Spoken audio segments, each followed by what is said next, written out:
In terms of sparring partners, kind of, do you change sparring partners or instruct sparring partners to spar differently to kind of represent a different kind of opponent that's coming up for the fighters, or just really power work with you? No. Sometimes if one of the guys are fighting a southpaw, I'll ask who they're fighting to go southpaw. But clearly, if you're sparring with Liam or Jordan, you need all the advantages you can get. If you've got to go southpaw as well, it's not a great thing. Yeah. So at the end of the day, you know, sparring is I don't actually believe sparring's about tactics. I think sparring's fitness and getting your eyes working and getting your coordination working and all the rest of it.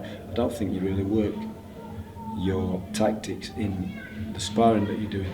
I think it needs to, by the time it gets to the sparring, I think it needs to be in there. Instinctive, yeah. So you need to be doing that on the pads and getting them doing drills and stuff like that. Like I say, it's not a case of over explaining things. This is what I want you to do.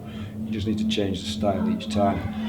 Liam and Jordan, but Liam particularly is really open to that. You know, he'll change himself and comes out a different fighter every time he fights. Still hungry to learn, still hungry to improve himself and change himself, and that really shows. You'll see that today. You'll see a different fighter today. How much does injuries factor into how you're programming people's training or manipulating what they're doing in terms of either managing existing ones or trying to build a prevention for future ones? In any one training session in the morning, if I'm holding pads, it's a bit like a memory test for me, because each fighter's got a different problem. Yeah. He can't right kick, he can't left kick, he can't punch full on with his right hand, he can't, you know, whatever.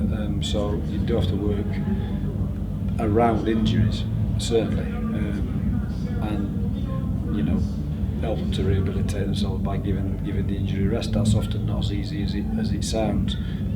You know, I've had fights a lot myself where I've just had to train through them, work through them.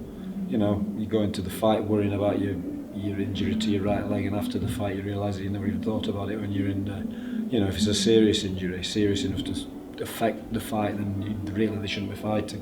I'm not really a believer in forcing them at this level to push through, you know, regardless. If there was a problem at that level, I'd say, well, I don't think you should fight, mate. So, you know, little knocks and niggles you have to watch. Of course, you have to worry on. Everybody's going to get those. Training at that level of intensity, you very rarely get a fight where they go in without something wrong. But, you know, that's just a case of managing it when you're doing it.